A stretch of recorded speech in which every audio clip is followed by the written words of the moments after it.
Bueno, clase anterior habíamos llegado dentro de meteorología, habíamos comenzado a hablar de nubes, eh, y habíamos Quedamos en llegado hasta la ver, actividad eléctrica, quedamos. claro, vimos dentro de nubes prácticamente la definición de todas las nubes, y hablamos de cumulus nimbus, y nos quedó dentro del cumulus nimbus actuar, digamos, profundizar un poco más el tema de la actividad eléctrica de las nubes. Con lo cual vamos a comenzar a partir de ahí. Bien, algo que ya habíamos dicho en alguna clase anterior. Dentro de la, digamos, la actividad eléctrica está caracterizada por lo que conocemos como rayos y relámpagos. ¿Qué es un rayo y qué es un relámpago? Es un simple tema de definición. El rayo es, en particular, específicamente, la chispa eléctrica, la descarga eléctrica que se produce entre una nube y la superficie, entre la superficie terrestre. ¿Ok? La descarga eléctrica que ocurre entre nubes es lo que definimos como relámpago. Esa es la única diferencia entre una y la otra, entre relámpago y rayo. Después, por lo demás, el proceso de formación, de acumulación de energía y de descarga es básicamente el mismo. Digamos, es una diferencia de potencial, y a partir de esa diferencia de potencial se produce la chispa, digamos, la descarga eléctrica. Quiero ver qué tengo acá. Bueno, sí, en cuanto al análisis, digamos, y el estudio de las descargas eléctricas, se lo debemos a Franklin, a Benjamin Franklin, ¿sí? También fines del siglo XVIII, donde, digamos, los siglos de la Ilustración, donde se empezó a hacer todo este tipo de experimentos empíricos como para probar diferentes teorías, y Franklin, que se dedicaba, era bastante inquieto e investigador, se dedicó a investigar muchísimo sobre las descargas eléctricas, y sobrevivió a todos los experimentos raros que hizo, que eran bastante peligrosos. Bueno, Franklin ya lo sabe, ¿no? Formó parte de la revolución, digamos, de la independencia norteamericana de las colonias británicas, formó parte del primer gobierno, dicen que era un mujeriego, para definirlo de alguna forma, que nosotros conozcamos, al punto tal que en algún caso lo tuvieron que hacer desaparecer, sacarlo de Estados Unidos, digamos, de lo que era en ese momento Washington, para evitarle problemas sentimentales, más bien las venganzas de los maridos de las mujeres con las que él se entrometía, y así fue de embajador a Francia durante un tiempo y después volvió, ¿no? Tuvo sus historias, un personaje bastante entretenido. ¿Cómo se forma la actividad eléctrica? Digamos, ¿cuál es el proceso que da origen? Voy a ocultar un poco la luz porque me mata. El proceso que da origen, digamos, ¿qué tipo de nubes o de formaciones nubosas son las que producen la actividad eléctrica? Solo una, los cumulus nimbus, es decir, las formaciones cumuliformes que ganan altura, y donde empiezan a ganar altura, la circulación de las partículas de agua y especialmente de hielo dentro de la nube a alta velocidad, y el choque en esas partículas es la que genera la carga estática, ¿sí? Que termina dando la carga eléctrica, que va a terminar disparando esa diferencia de potencial, y que va a descargar sobre la Tierra, ¿sí? O de nube a nube. Lo que sucede es, digamos, que las partículas, voy a poner mi marcador rojo, así me guío.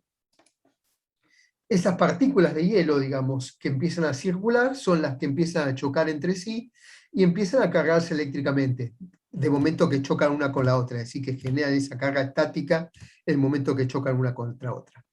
Las partículas más grandes, digamos, son las que caen, ¿sí? Precipitan por fuerza de gravedad, digamos, por su propio peso, hacia la base de la nube, cargándose negativamente en el choque, mientras que las que son más livianas son elevadas por la corriente ascendente de la nube hacia arriba, ¿sí?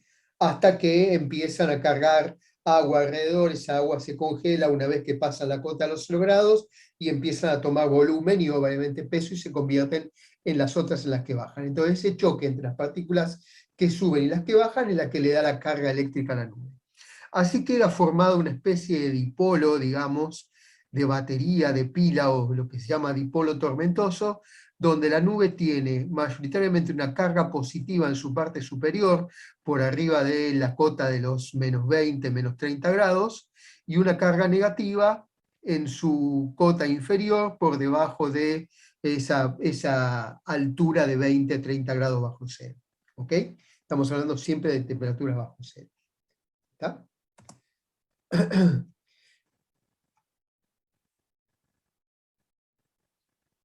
El proceso que da origen a los rayos y los relámpagos ocurre cuando digamos,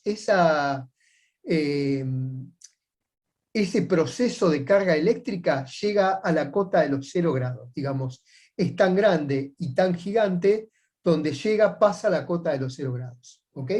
Ahí es donde empieza a formarse el hielo y a partir de ahí es donde empieza a jugar, digamos, a cargarse eléctricamente. Mientras la nube tenga una altura tal que no supere la cota de los 0 grados, ¿sí? Estamos hablando un día de verano, será la cota de los 3000 metros, ¿está? Es decir, un cumulus nimbus relativamente chico no va a generar actividad eléctrica. En verano, un cumulus nimbus que lleva desarrollo, donde el suelo estuvo muy caliente durante mucho tiempo por la radiación del sol y esas nubes empiezan a elevarse, probablemente en ese caso la nube cruce esa cota de los 0 grados y continúe hacia temperaturas más bajas, por lo tanto va a generar partículas de hielo que van a empezar a dar la carga eléctrica de la nube. ¿Está? Por eso es más probable que tengamos actividad eléctrica con altas temperaturas, es decir, en los veranos, que en los inviernos, si bien cumulus nimbus va a haber en ambos casos. ¿Ok? Los cumulus nimbus que tenemos en temperaturas más frías, en los inviernos no logran tener la altura que logran tener en los veranos. ¿Está?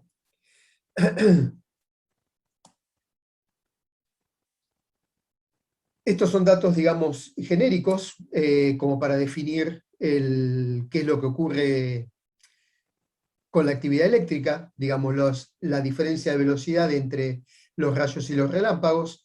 Los relámpagos viajan, digamos, de nube a nube, pueden recorrer hasta unos 30 kilómetros de distancia, es decir, puedo estar generando un relámpago de nube a nube a una distancia de 30 kilómetros o 20 kilómetros, digamos, entre nube y nube. Estamos hablando desde el centro de una nube hasta el centro de la otra nube. Como estas nubes tienen, digamos, unos 10 kilómetros de base, si hablamos del centro, tenemos 5 kilómetros más 20 más 5, estamos en esos 30 kilómetros máximos que puede generar esa chispa eléctrica que genera el relámpago. ¿Sí? La potencia, 20.000 amperes, esto es una descarga eléctrica tremenda. ¿Está? La temperatura supera los 25.000 grados durante el instante de la chispa eléctrica. ¿Está? Y el voltaje en el orden de los 100 a los 150 millones de voltios. En cuanto a la presencia, digamos, obviamente vamos a tener mayor actividad eléctrica, por lo que decíamos recién, en la franja ecuatorial, digamos, entre zonas tropicales, entre trópicos, me refiero entre trópico de Cáncer y trópico de Capricornio, que es donde mayores temperaturas logra la superficie terrestre, y a partir de ahí la cantidad, digamos, la probabilidad de existencia de cúmulos nimbus que generen actividad eléctrica se va degradando hacia mayores latitudes, es decir, hacia los polos. Bien, algo que no está acá, digamos, cómo protegerse de los rayos durante la navegación. Hay varios dispositivos. Uno es un pararrayos, obviamente, ¿no? Es decir, un pararrayos es básicamente un punto de descarga del rayo que se coloca en la máxima altura del barco, ¿sí? Una aguja que funciona como pararrayo en el tope del palo o en el punto más alto de un crucero o lo que sea, conectada a tierra, que en este caso va a ser el agua. ¿Sí? Eso se hace con un cable de cobre o metálico de la aleación que corresponda, bajándolo por el palo y haciéndolo pasar por el casco y una descarga sobre el agua. ¿Está? Eso no es, ¿Por esto lo que qué? va a producir es, sí, escucho, Disculpa, ¿no se puede usar el mismo mástil ya para ese efecto que te está lo va a quemar por abulonado completo. al quillote, Te lo va a quemar, te lo el va a hacer palo? pelota. No Digamos, sabía. ¿cuál es el problema del rayo? El Ah, rayo, bueno, no digamos, sabía, el creí que problema del no rayo resistía. son Está muchos, bien, está ¿no? bien. Por lo pronto, proteger la vida humana, Sí, digamos, que no produzca daños, con lo cual lo que hay que hacer es encaminar esa energía hacia la Tierra, digamos, a su punto de descarga lo más rápidamente y directamente posible. Con lo cual, lo mejor es hacerla bajar por un conductor de un metal lo más conductivo posible, es decir, que no tenga ningún tipo de resistencia. El mástil son aleaciones de aluminio que no son tan bien buenos grueso. conductores como el cobre, ¿sí? Por lo tanto, es mejor hacerlo bajar por un cable de cobre y que se haga bolsa el cable de cobre a que te destruya el palo, porque probablemente te quedes sin palo, ¿sí? Obviamente Ajá. todo eso tiene que estar aislado de todos los elementos eléctricos y electrónicos. Si no los tenés y no están aislados, si no tienen elementos de corte de energía, de picos de energía, va a quemar absolutamente todo, aún bajando por el cable del pararrayo, digamos, el cable de descarga. Sí. ¿Está? Y se recomienda poner todos los instrumentos en un tupper. Si vas a Y navegar en tormenta, hay quienes lo sacan, quienes quitan la sí, radio y la guardan, digamos, la desconectan, la dejan apagada, la desmontan y la dejan afuera. Ahora existen otros elementos, algunas válvulas, digamos, se llaman protectores gaseosos. Es un mm, protector, digamos, como si fuera un fusible gaseoso que ante el pico de energía estalla el fusible y corta el paso de energía al equipo, ¿sí? mm, Eso más un fusible detrás los protege bastante. Es lo que se utiliza en la mayoría de las centrales telefónicas, digamos, de rurales que están instaladas en los campos, en el campo, en áreas abiertas, para protegerlas de los rayos, porque ahí es donde cae arriba de la torre y va a hacer volar todo. No son caros, lo único que sucede es cuando se quema hay que reemplazarlo, ¿sí?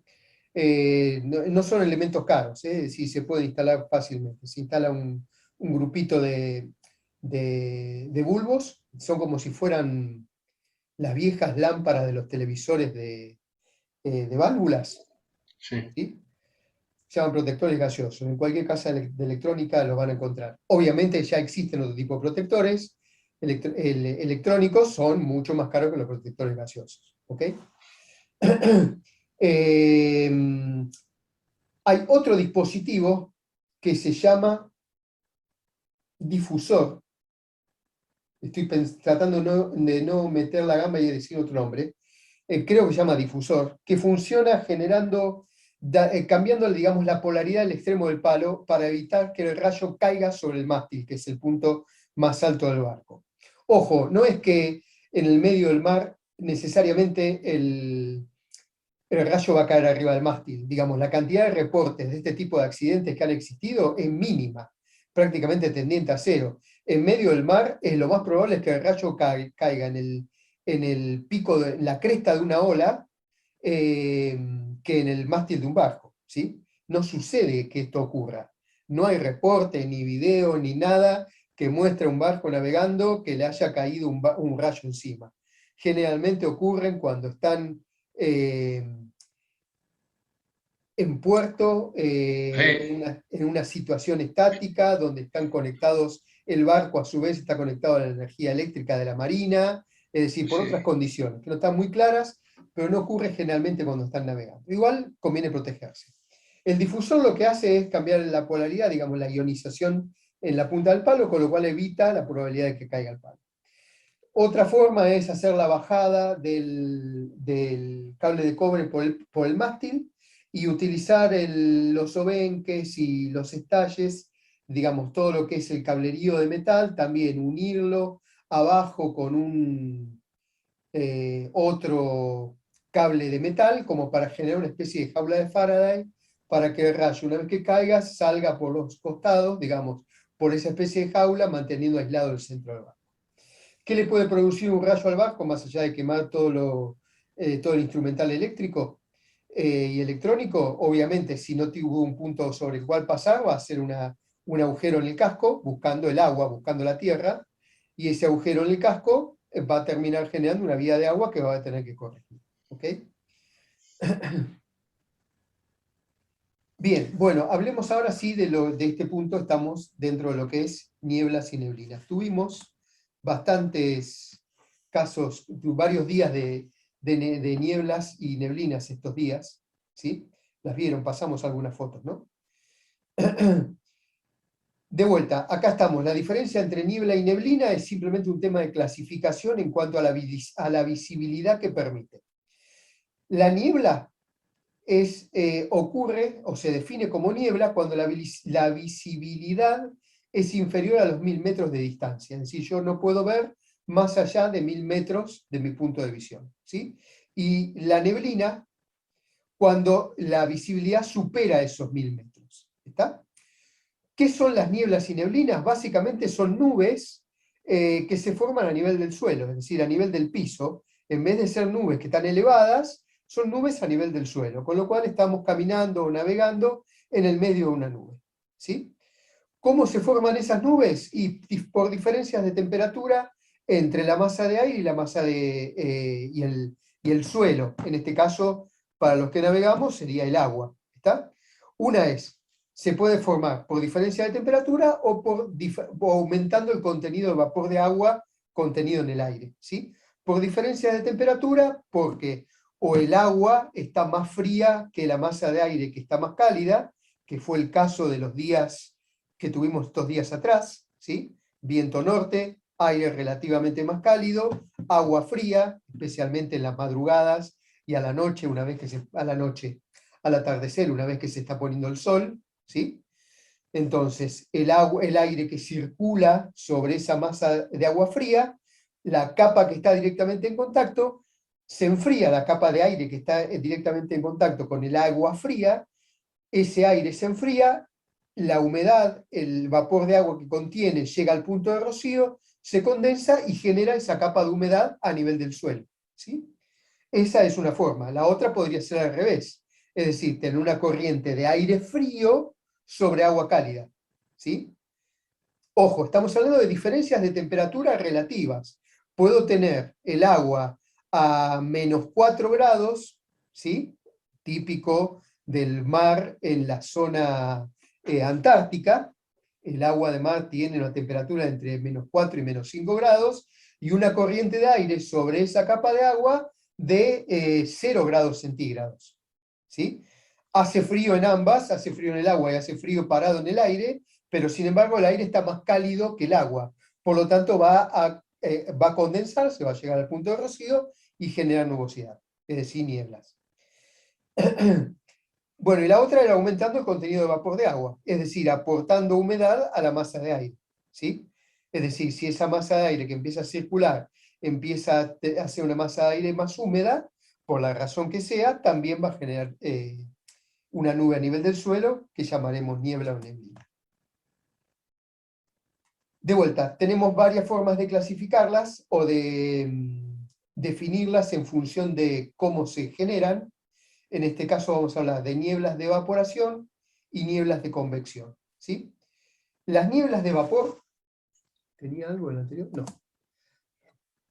Las nieblas de vapor se forman cuando una masa de aire frío se mueve sobre una superficie de agua, o de suelo puede ser, de terrestre, relativamente más cálida. ¿Está?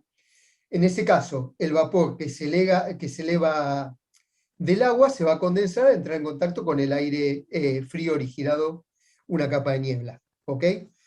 Esto ocurre, por ejemplo, en lagos, ríos, difícilmente ocurre en los mares. En invierno, cuando el agua todavía está más caliente que el aire. ¿Sí? Esto pasa, por ejemplo, en los lagos cuando nos acercamos hacia el invierno. ¿Sí?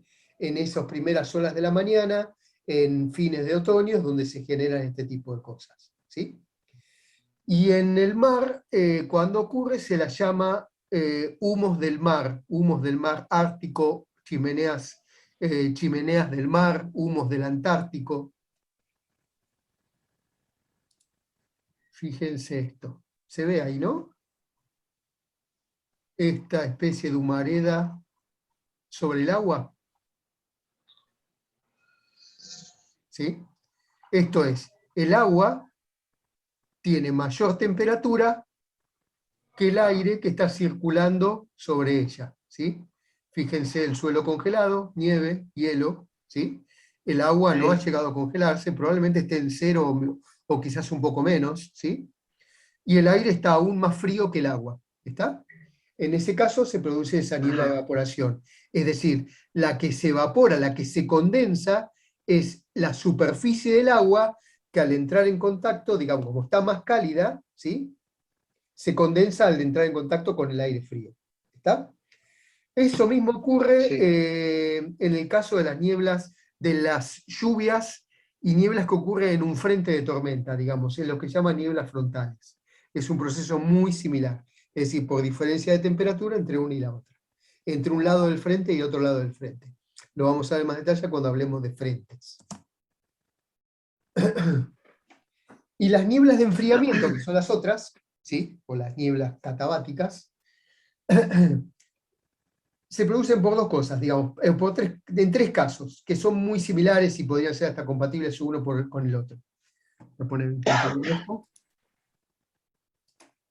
Las nieblas de radiación por enfriamiento del suelo durante las noches, ¿sí? Esto es lo que vimos en nuestros días, ¿sí?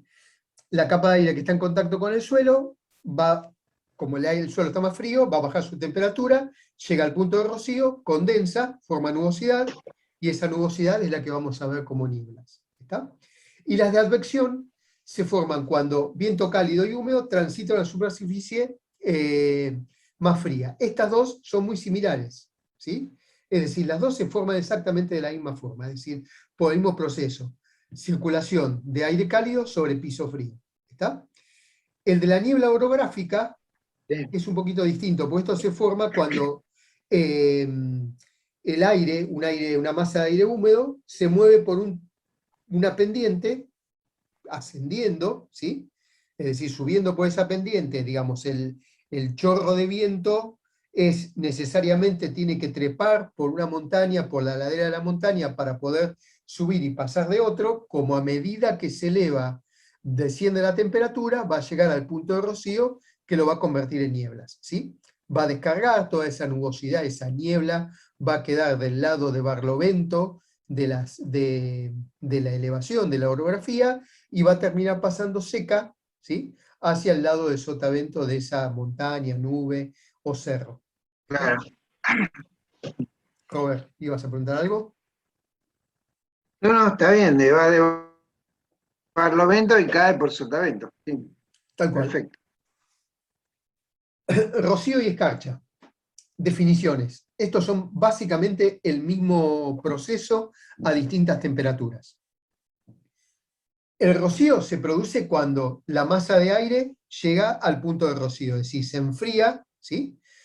Aumenta, la humedad relativa aumenta, la humedad relativa termina, digamos, condensándose y generando partículas de agua que se depositan sobre superficies relativamente más frías, ¿ok? Que son las que encontramos cuando salimos una mañana de invierno fría, donde vamos a ver no sé, el capó del auto húmedo o el piso húmedo, pero quizás una superficie de madera no va a estar, va a mantenerse todavía seca porque no tiene poca temperatura como si la tienen los metales, ¿sí? La escarcha se forma por el mismo proceso, o es el proceso que continúa el rocío cuando la temperatura del aire desciende, es decir, la temperatura no del aire, sino de la superficie en la que se planta el rocío está por debajo del punto de congelamiento, es decir, por debajo de los 0 grados. ¿Está? En ese caso, ese rocío que se deposita como agua, inmediatamente cuando baja la temperatura, es decir, recibe temperaturas por debajo del 0, termina escarchándose y formando una capa de hielo, ¿está? Que es la que definimos como escarcha. ¿Ok? ¿Hasta ahí? ¿Preguntas? Sí. Bien, me vuelvo atrás y pasamos al siguiente tema, ya para meternos un poco más en el pronóstico. Vamos a tratar de aprender a interpretar las cartas de pronóstico meteorológico. Es decir, nosotros como navegantes, ya lo dijimos antes, necesariamente estamos obligados a hacer nuestros propios pronósticos. ¿Por qué? Y porque básicamente los pronósticos meteorológicos que encontramos o de los que disponemos en el uso civil están orientados al movimiento en las ciudades. Y sobre las aguas, las diferencias, digamos, los parámetros que los meteorólogos dan por televisión, en los diarios, en la radio, no son los que nosotros necesitamos como navegantes, ¿sí? Y más aún en nuestros países donde no existen ni siquiera canales específicos. No estoy diciendo que esté mal, al contrario, digamos, es un método, ¿no? En otros países existen directamente canales de televisión o de radio directamente dedicados a la transmisión de informes meteorológicos. En nuestro caso, por un tema de mercado, eso no ocurre. Con lo cual, un pronosticador de televisión dan muy buenos pronósticos, pero lo dan para áreas de, digamos, macroescala, ¿sí? Para una ciudad como la ciudad de Buenos Aires, la ciudad de Mar del Plata, la ciudad de Córdoba, ¿sí? O ciudades relativamente grandes, o lo dan para áreas, ¿sí? Para la provincia de Tucumán, para el territorio no sé dónde, para la provincia tal y cual. Y definen todo un pronóstico para una provincia completa cuando las condiciones no necesariamente se mantienen de una zona de 100 kilómetros de lado a la zona aledaña de otros 100 kilómetros de radio. Pueden variar, ¿sí? Y más que nada para nosotros, donde nos interesa conocer otros parámetros que los pronosticadores de televisión, de radio y de los medios no suelen dar, que son dirección del viento, fuerza del viento, ¿sí? Dirección del oleaje, cómo afecta la meteorología a las mareas, ese tipo de cosas no las dan. Con lo cual, necesariamente las tenemos que elaborar nosotros, ¿sí? Es decir, para eso es que damos estas clases en particular. Es decir, para que ustedes tengan el conocimiento necesario o suficiente como para poder elaborar sus propios pronósticos meteorológicos, ¿sí? Y eso se hace aprendiendo a interpretar las herramientas de pronóstico que utilizan esos mismos pronosticadores que trabajan por televisión. ¿Está? Vamos a utilizar los mismos elementos, lo único que tenemos que entender es cómo interpretarlos. Y una de esas herramientas, o la más común, la más difícil de interpretar en cierta forma, son las cartas de pronóstico meteorológico. Una carta de pronóstico meteorológico lo que dan es una representación gráfica de la superficie, ¿sí? Y representando sobre ella una serie de variables, ¿sí? Variables meteorológicas. Esas variables pueden ser la temperatura, la dirección del viento, la fuerza del viento, la presión atmosférica, la probabilidad de precipitaciones, ¿sí? Todo ese tipo de parámetros atmosféricos quedan representados de alguna forma sobre la carta de pronóstico. Hay infinidad de cartas y sistemas de pronóstico, ¿sí? Para este curso en particular vamos a utilizar este que es elaborado por un meteorólogo español que opera un sitio propio que se llama Ojimet, que tiene unas cartas muy coloridas que son estas, ¿sí? Dentro de esas cartas vamos a ver, lo voy a ampliar un poco, quédate quieto.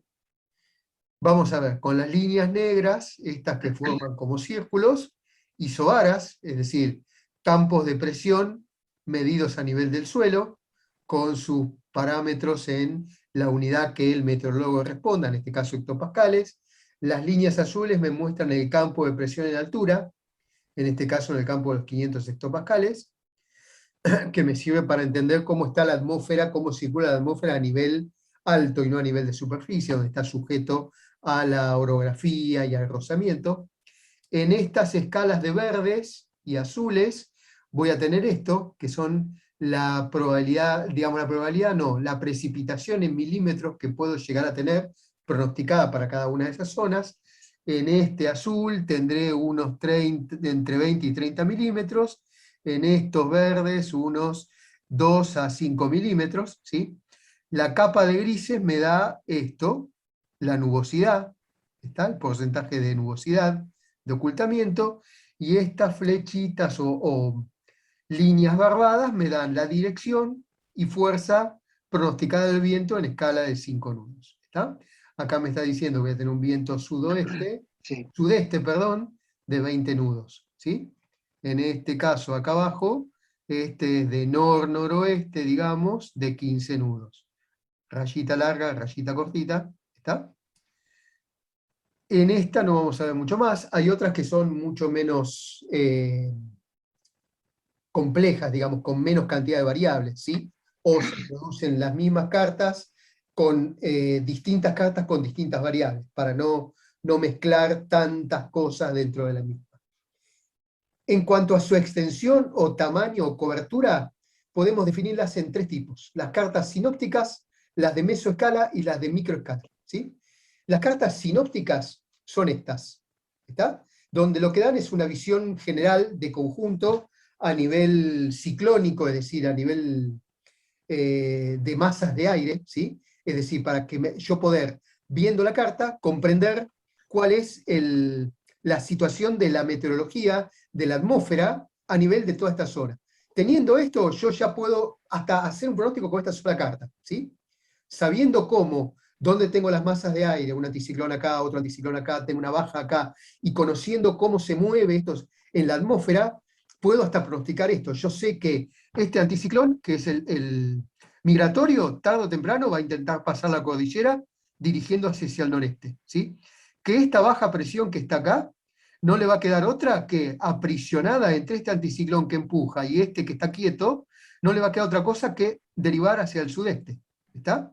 Se va a terminar apretando y generando probablemente acá un papel o una suetada. Si puedo asumir que esta baja presión que está acá va a terminar convirtiéndose en algún proceso tormentoso, ¿sí?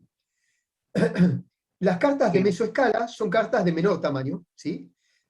Con escalas de algunos cientos de kilómetros, donde me muestran un sector en particular, ¿sí?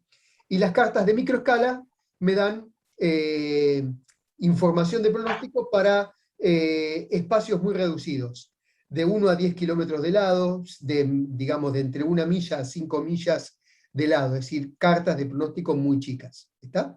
Para un punto en particular. Si las pasamos acá, esto es una carta de pronóstico, solamente está mostrando campo de presión, ¿sí? No tengo nada más. No tengo temperaturas, no tengo humedad, no tengo absolutamente nada, ni siquiera tengo los valores de las isobaras, simplemente tengo campos de presión. Viendo esto, una vez que me acostumbré a entender este tipo de cartas, yo puedo decir que, bueno, sabiendo que los anticiclones son siempre grandes, puedo asumir que esto es un anticiclón, ¿sí? Y que de este lado tengo otro, ¿ok? Que esta isobara va de mayor presión que de esta. No sé de cuánto porque no tengo los valores, pero sí puedo decir que esta es de mayor presión, la columna que está sobre esta es de menor, y así sucesivamente, ¿ok? Que como sé que en el hemisferio sur los vientos en los anticiclones corren en sentido antihorario, sé que los vientos en este anticiclón van a circular en este sentido, ¿sí? Y en este anticiclón en este sentido, ¿está? Y a partir de ahí puedo asumir que este que está acá es una baja presión, ¿ok? Que trabaja mecánicamente con el viento del norte que viene de este lado y del sudeste que viene de este lado, ¿está? Es decir, puedo armar las otras variables que me faltan sobre esta carta. Jorge, aparte en esa zona en tierra, ahí siempre suele haber bajas, ¿no? Espérate, me vuelvo para atrás. Acá. Sí, en el centro, Córdoba, Santiago, siempre suele haber Correcto. bajas, siempre ¿Por se qué? combinan muy parecido como está acá, ¿no? Sí, ¿por qué? No lo dijimos todavía, ¿no? ¿Por qué sucedía Eso eso? es por el efecto de la cordillera. Claro, el aire pasa por arriba de la cordillera a alta velocidad, y esto es como que pusiera una turbina soplando por arriba de un montículo, ¿sí? Todo el aire que está del lado del sotavento de ese montículo, abajo, va a tender a elevarse arrastrado por el aire en altura, con lo cual me genera una depresión, una baja presión al pie de la cordillera, en esta zona, ¿sí? Que a lo largo de los días, primero es una depresión chiquitita aquí al pie de la cordillera, que a lo largo de los días termina convirtiéndose en una depresión gigantesca, que cubre prácticamente todo el norte del país, la parte baja del Amazonas, Paraguay, Bolivia, que sería, avancen, sería toda esta zona de acá, baja presión acá, ¿sí? Muy similar esto a lo que se ve acá. ¿Sí? Baja de un lado, baja del otro. ¿Ok? Ok. Eso no ocurre acá. ¿Por qué? Pregunto, ¿por qué? ¿Por qué les parece a ustedes que esos campos de bajas presiones que tengo en el norte del país no ocurren acá en la Patagonia? Porque la cordillera es más baja Claro, y exacto. pasan La cordillera más es más baja, directamente. entonces los vientos pueden Porque hay pasar. mucha superficie de agua. Exacto, así es. Y Bien, también sigo. ahí también juega el efecto de la temperatura. En el norte tenés más Además, cantidad de tierra y se levanta más la temperatura. tal cual. Claro. Y ahí es donde después se genera el sonda y esos tipos de vientos. Exacto. Bien. Estas cartas de pronóstico dijimos que grafican conjuntos de variables, ¿sí? Presión atmosférica, zonas de alta y baja presión.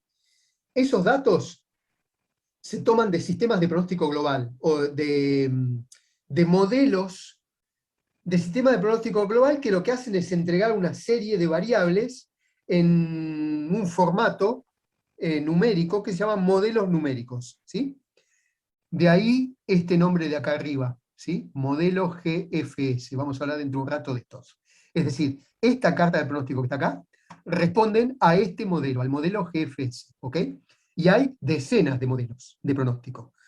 Algunos más aptos para una cosa, otros más aptos para otra, unos más viejos, otros más nuevos, más modernos, menos modernos, más sofisticados, menos sofisticados, más precisos, menos precisos, ¿ok? Vamos a buscar el que mejor convenga a la situación o al punto donde estemos navegando nosotros. ¿Está? Vamos a hablar de eso, de los sistemas de pronóstico. Esos modelos de pronóstico. Ahí juega, Este perdóname, ahí juega acá, mucho. Hay modelos que son más conservadores y otros no tanto. Eso también depende de cada uno y cuál se quiera después acoger o que le sea más cómodo. sí, correcto, y tiene que ver también con la antigüedad en la que fueron desarrollados, las herramientas que había para trabajar. Por ejemplo, el modelo GFS fue uno de los primeros, ¿sí? Uno de los primeros globales, es decir, donde alguien se tomó el trabajo de generar un modelo numérico para hacer un sistema de pronóstico forecast global, es decir, para todo el planeta. Es decir, no un sistema de pronóstico, un modelo de pronóstico solo para la Argentina, o solo para la Patagonia, o solo para el pie de la cordillera, o solo para la selva amazónica, ¿sí? Donde cada una tiene sus características, distintas latitudes, temperaturas, con lo cual merecen un tratamiento distinto, ¿sí? En este caso fue un modelo global. Este es un modelo que se llama, o se puede definir como modelo hidrostático, ¿sí? Que utiliza como principal variable para definir el pronóstico los campos de presión atmosférica, ¿sí? Por eso se lo llama modelo hidrostático, ¿está? Es decir, utiliza los campos de isobaras como principal elemento para definir lo que sería el pronóstico sinóptico, este tipo de pronósticos de gran escala, ¿ok? Para comprender cómo está trabajando la mecánica de la atmósfera en cada sitio del planeta. ¿Está? Trabaja básicamente con la presión atmosférica y algunos datos más, temperaturas y humedad y no mucho más, ¿sí? No considera otros factores importantes como la topografía, ¿sí? O la temperatura de la superficie o las características de la superficie. Es bastante preciso, diría que muy preciso a esta escala, a la escala sinóptica, ¿está? A esta escala difícilmente le pifie. Si declaró que acaba a soplar viento del norte, va a ser viento del norte, ¿sí? Si acaba a llover, va a llover, no va a haber tu tía, ¿está? Sin embargo, cuando uno va a la microescala o a las escalas más pequeñas, ahí puede haber algunas desviaciones, ¿sí? Es decir, cuando yo quiero ver ahora en particular, bueno, ¿qué va a pasar acá? ¿Sí? En el Tigre, o qué va a pasar acá en Bahía Blanca, o en Puerto Madryn, o particularmente en la ciudad de Ushuaia, ahí ya este modelo, como está aplicado, tengo que empezar a abrir, hacer zoom en esa zona, este modelo ahí empieza a perder precisión, necesita algo con un poco más de precisión, ¿ok? Pero está muy bien para entender esto, para entender cómo está operando la meteorología, ¿sí? La atmósfera, cómo está funcionando la atmósfera en esta visión, en la visión sinóptica. ¿Está? Este pronóstico, el pronóstico del modelo GFS, se actualiza cada 6 horas en lo que se llaman horarios meteorológicos. Es decir, es a las 0, las 6, las 12 y las 18 horas UTC. ¿Sí? UTC, tiempo universal corregido, es decir, horario de Greenwich, con lo cual a ese horario hay que corregirlo con el uso horario local. Es decir, el pronóstico de las 12 horas UTC, nosotros estamos en uso horario -3, va a ser 12 menos 3, va a ser el de las 9 horas de la mañana nuestro, ¿ok? 18 menos 3, el de las 15 horas nuestro. El de las 0 serían las 24, ¿sí? Menos 3 va a ser las 21 nuestras. Y el de las 6 van a ser el de las 3 de la mañana nuestras. ¿Está? Hay que tener cuidado con eso. Generalmente esa información viene dada en la data, digamos, en la fecha de la carta, ¿ok? Sí. Otro modelo importante porque es un modelo global, es el SMWF. Este es el modelo de predicción de lo que sería el servicio meteorológico europeo, ¿sí? Esto está pensado para rango medio, ¿sí? Ya no para una escala global, digamos una escala sinóptica, sino que está pensado para trabajar en escalas más pequeñas, es decir, en rango medio, macro y microescala, con lo cual lo que estábamos buscando, que era precisión, ¿sí? Para ir a ver el pronóstico puntual en una zona más pequeña, ¿sí? En un radio, digamos, un diámetro de 100 millas o 150 millas, que es lo que yo puedo navegar durante un día, ¿sí? Yendo a una velocidad de 5 o 6 nudos, es lo que voy a terminar recorriendo. Entonces, ese pronóstico es más preciso a ese nivel de macro, microescala. ¿Está? Este es un modelo no hidrostático, es decir, trabaja considerando, además de la presión atmosférica, otros parámetros, como la altitud, ¿sí? Es decir, en qué punto de la Tierra estoy considerando el pronóstico. La topografía considera la topografía para definir dirección y fuerza de los vientos, y la temperatura del suelo para definir, por ejemplo, si puede haber efecto de brisa o no. ¿Sí? Con lo cual, da mayor precisión. Perdón, eso está dado porque es más que nada para la zona del Mediterráneo. Y el Claro, Mediterráneo es muy tiene chico. todos esos componentes, está pensado para Europa, básicamente. ¿Sí? Pero a su vez extienden el pronóstico al resto del mundo, es decir, lo vas a encontrar en todos lados. Pero fue desarrollado con los europeos en la cabeza, ¿sí? Claramente. Al igual que el GFS, el SMWF es de libre acceso, es decir, esto significa que todas las variables de ambos modelos numéricos son de acceso público. Y esto es una definición de la Organización Meteorológica Mundial. Toda la información meteorológica es de libre acceso, ¿sí? Y gratuita, ¿está? Es decir, la puedo obtener gratuitamente. En el caso del SMWF, esta se publica cada 12 horas también en horario meteorológico, es decir, a las 0, y otra carta a las 12 horas siguientes, es decir, a las 12 del mediodía UTC. Es decir, sería a las 9 de la noche local Argentina y 9 de la mañana local. Eso tiene una desventaja, porque digamos, dentro de esas 12 horas me pierdo la evolución que pudo haber pasado entre las 0 y las 12 UTC, que me la da el GFS. El GFS me la da cada 6 horas.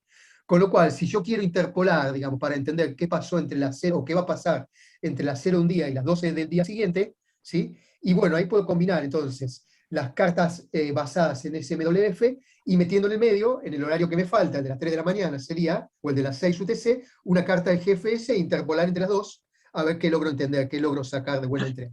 Jorge, Sí, señor.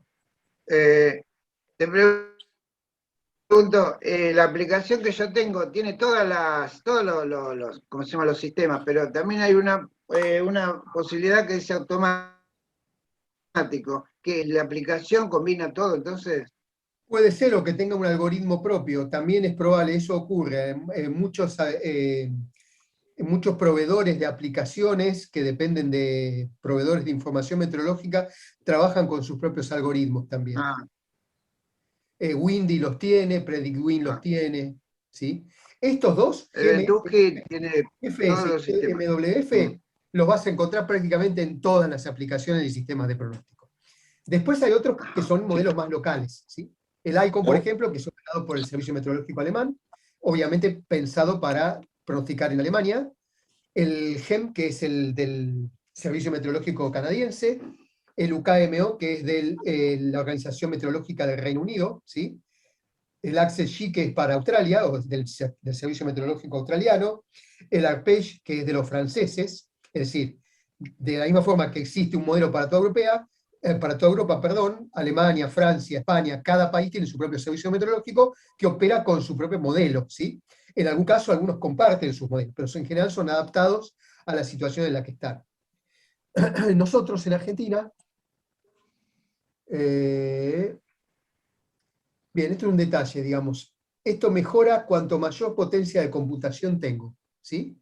Con lo cual, con el avance de las supercomputadoras, lo que doy es mayor granularidad al pronóstico en cuanto a tiempo de refresco, de update, de actualización entre cartas. Argentina utiliza un modelo que se llama WRF, ¿sí? Que es un modelo abierto, un modelo de código abierto. ¿Qué significa esto? Digamos, existen modelos propietarios como el modelo GFS, el SMWF, todos esos son modelos desarrollados por organizaciones, y esas organizaciones se quedan con ese modelo, es decir, no publican el algoritmo. Lo único que entregan es la información que el algoritmo produce.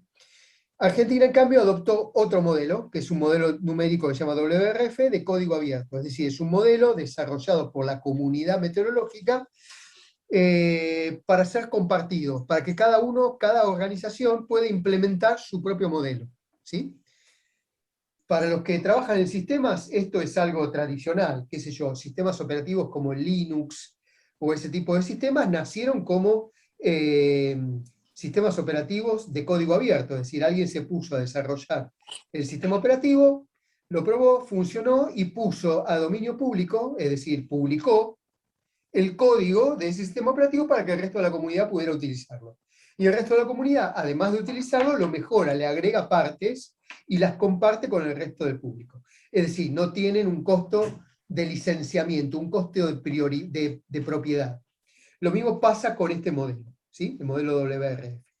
Es decir, no tiene un costo de propiedad, el modelo es muy bueno, es decir, no se puede decir que porque sea de código abierto sea malo, al contrario, es muy bueno, fue desarrollado en conjunto por universidades de los Estados Unidos, la Fuerza Aérea,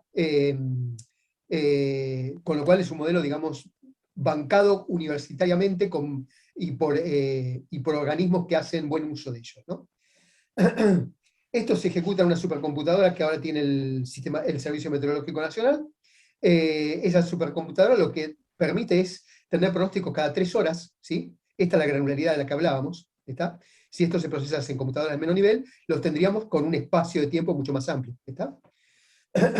Y que, digamos, fue creado y bancado con presupuesto por la misma razón por la que se instalaron los radares en el resto del país. Es decir, nuestro país depende en muy buena parte de la agricultura y la ganadería, ¿sí? Y la agricultura y la ganadería es más precisa cuanto mejor información tengo de distintas variables. Una de ellas es la meteorología. Si yo sé que va a comenzar a llover mañana a las 9 de la mañana, no meto las máquinas para cosechar o sembrar en un campo, ¿sí? Lo programo de acuerdo a la meteorología. Si yo sé que va a granizar en los viñedos en San Juan o en Mendoza, entonces me preparo para bombardear las nubes para que no granice, ¿está? Es decir, ese tipo de información es la que me permite ser más eficiente. Con lo cual una cosa trae la otra. Es decir, el dinero que financia este tipo de cosas viene del usuario de la información, que en nuestro caso, en Argentina, es en buena parte de la agricultura y la ganadería, el transporte aéreo, ¿sí?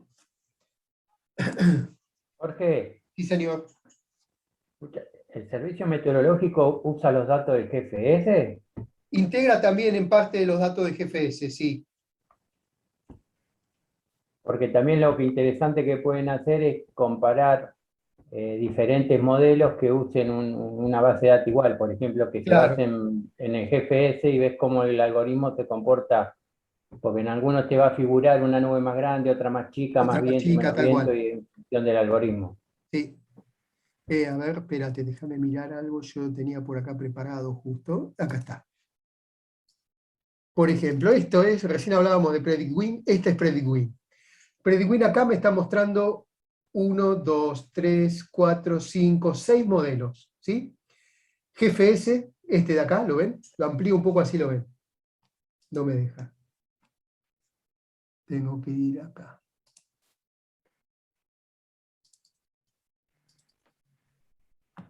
Bueno, demasiado.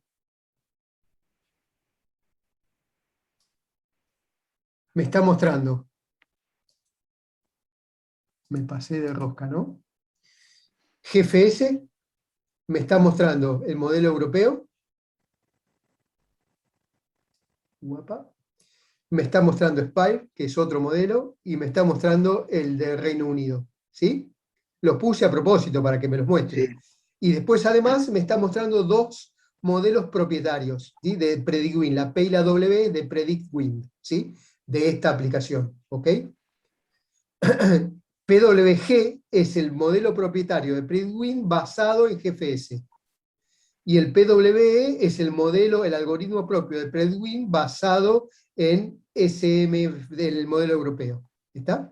Fíjense, por ejemplo, no sé, para este sábado 28 a las 20 horas, esto es velocidad en nudos o dirección del viento, tomemos esta que es la que está acá, ¿sí?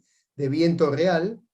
Por ejemplo, PWG me dice viento norte, el PWE, viento noreste, noreste, noreste, noreste, noreste, con lo cual acá hay una diferencia, digamos, en el tratamiento de cada algoritmo.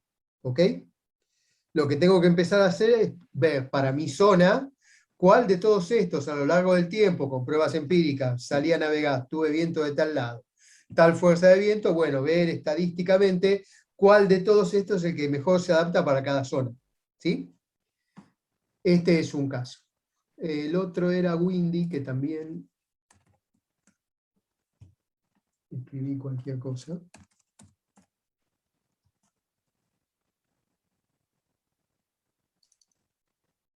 Windy. Windy acá abajo a la derecha, ¿lo ven? Tengo tres modelos. Modelo europeo, modelo GFS, me cambió algo, y modelo Icon, me cambió algo. ¿Está? Desde el punto de vista de la escala sinóptica no cambia mucho, digamos. El campo de presiones es básicamente el... Jorge, Sí, señor. Windy tiene más variables. No, acá hablamos de Según los cómo lo modelos, ¿eh? configurás. Sí, si lo configurás, tiene más. Puede ser que tenga más. En este caso yo lo tengo configurado con estos tres. Digamos, puse el icon en general, yo me muevo con estos dos, con SMWF y GFS a lo sumo. Ya si empiezo a mezclar más, tengo que encontrar alguno que justifique por qué lo voy a poner ahí. Digamos, con estos para mí está bien. La ventaja de esta, ¿sí?, es que puedo pasar de la escala sinóptica, que es esta, donde estoy viendo todo el sistema, a la escala micro, macro, ¿sí?, esta, y micro, simplemente con un zoom. ¿Ok? Esa es la comodidad de esta herramienta. Y hay otras, ¿ok? Esto es pronóstico para ahora, el martes, hoy a las 8 de la noche, ¿sí? Vientos del sudeste, si me planto acá, viento del sudeste de 9 nudos. En este modelo me paso el GFS y me dice vientos del este, me lo cambié un poquito, de 7 nudos. El icon me dice lo mismo, ¿está? Si me fijo en los sensores, en tiempo real, estoy entrando desde el celular para ver qué dice.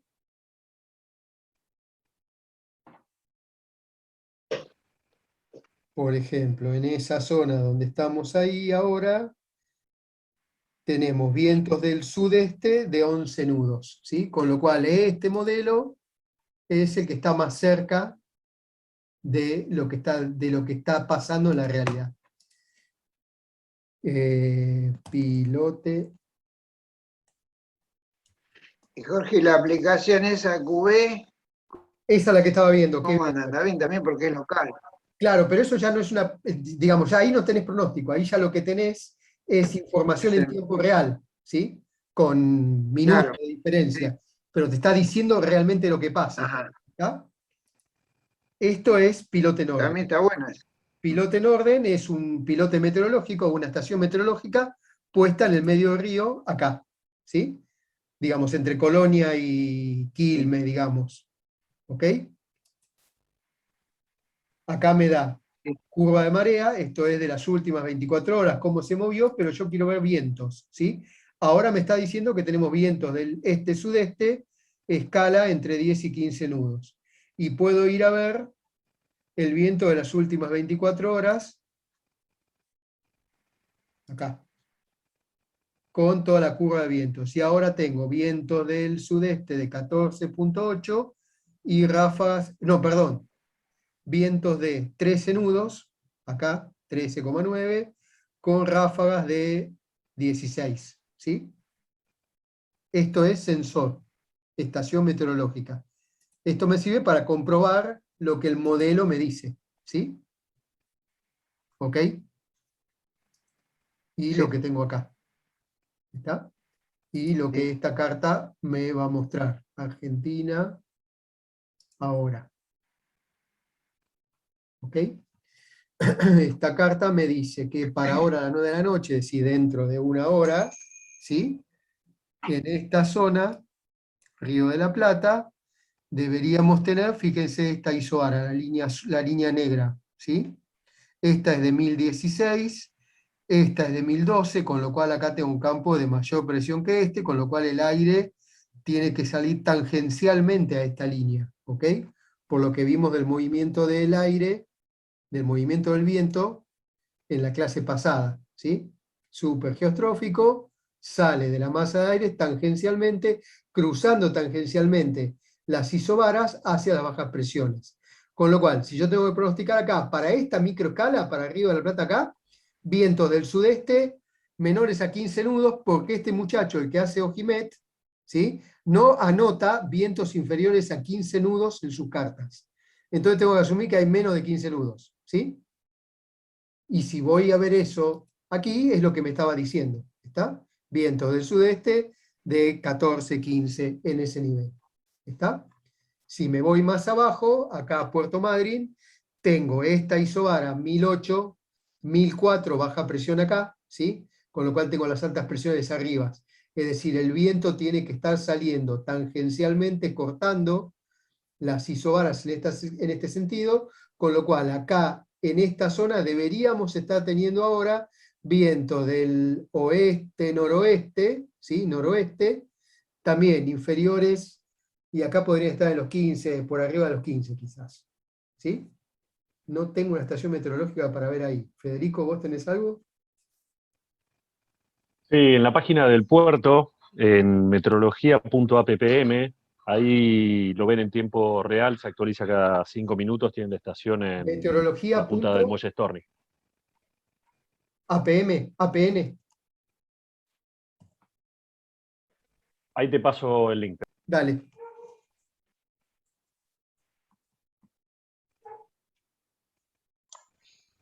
Permiso. Sí, señor. Una vez me pasó que estaba haciendo la segunda de tierra a un navegante y me marcaba, digamos, menos de 15 nudos, ¿no? En la costa Sí. del sur y tenía 40 nudos. En el agua. Y dije, sí, bueno, ahí se me cayeron todas las teorías que yo dije, wow, tengo que empezar de vuelta, no entiendo nada. Y a veces pasa, ¿no? Digamos, no A es veces culpa tuya, puede pasa. pasar. Como vos decís, en el agua pasa otra cosa. En el agua pasa otra cosa. Y Porque hay que estaban, digamos, a viendo 7 millas adentro. cómo empezar a entender esas diferencias. Sí. No, olvídate, no. ¿Para Está qué? buena la página, ¿No la Sí. vi? ¿La pasaste ya? Ah, no, ¿eh? ¿De no. Puerto Madryn nomás o de todo el sur? No, eso es local, eso es de Puerto Madryn. Es la página del puerto que actualiza cada 5 minutos. La actualiza a las 24 horas. Espérate porque no la vi todavía. ¿La pasaste? Está ahí en el chat. meteorología.appm.com. Dame un segundo que voy a ir para ahí. Meteorología. Está buena. Meteorología.appm. alfa.papapapamike.com.ar. Pinchá en el chat que pasó el link, Jorge. Y ahí voy. Bueno, ya Mirá, está, ya.